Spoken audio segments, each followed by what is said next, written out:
صبح کا وقت ہے، آنکھ بھی کھلی ہے، کوئی اذان کی آواز بھی کان میں آئی ہے، آپ کا نفس کہتا ہے ابھی سو جی۔ آپ نے اپنی چادر یا کمبل کو درست کیا اور کروٹ لیا، سو گئے۔ یہ کیا ہے؟ آپ نے کس کا حکم پیچھے پھینکا اور کس کا حکم مانا؟ اللہ کے حکم کو پیچھے پھینک دیا، نفس کے حکم کو آگے رکھا۔ یہ شرک، اس شرک کو جاننے والے بہت کم ہیں۔ مولانا روم نے خوب کہا تھا، میرا نفس بھی فرعون سے کم نہیں ہے۔ فرعون نے کہا تھا نا، کیا اس ملک مصر کی حکومت میری نہیں ہے؟ اور سارا جو یہ آب پاشی کا نظام ہے، انہار کا نظام ہے، وہ میرے کنٹرول میں نہیں ہے؟ جس کا چاہوں موگا کھلا رکھوں، جس کا چاہوں بند کر دوں۔ یہ تھا خدائی کا دعویٰ۔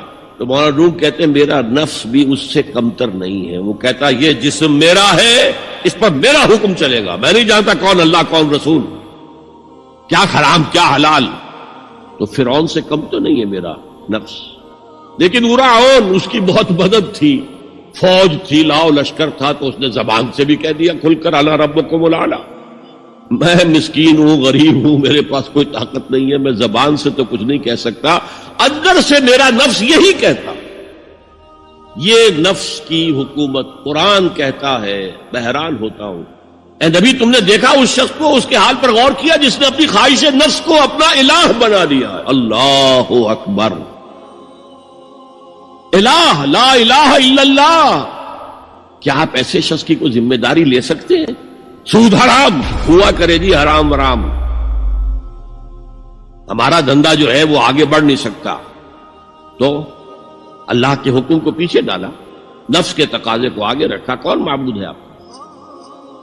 نام عبداللہ رکھیے، نام عبد الرحمن رکھیے، ہے عبد النفس، نفس کے بندے، نفس کے غلام۔ پوچھا گیا ایو الہجرت افضل یا رسول اللہ، اے اللہ کے رسول بتائیے سب سے اعلیٰ ہجرت کون سی ہے، افضل؟ فرمایا ان تہجر ما کرہ ربک، ہر اس چیز کو چھوڑ دو جو تمہارے رب کو پسند نہیں۔ آج رات ہی سے آپ ہجرت شروع کر سکتے ہیں۔ جائزہ لیجئے کیا کیا چیزیں میری زندگی میں خلاف شریعت ہے، تو اللہ کو ناپسند ہے، فیصلہ کیجئے کہ آج کے بعد نہیں ہوگی، ہجرت شروع ہو گئی۔ تو جہاد تو یہاں سے شروع ہو گیا، اپنے نفس کے خلاف جہاد کرنا۔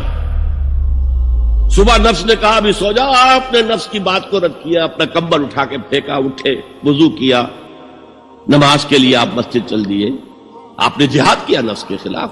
یہ افضل الجہاد ہے۔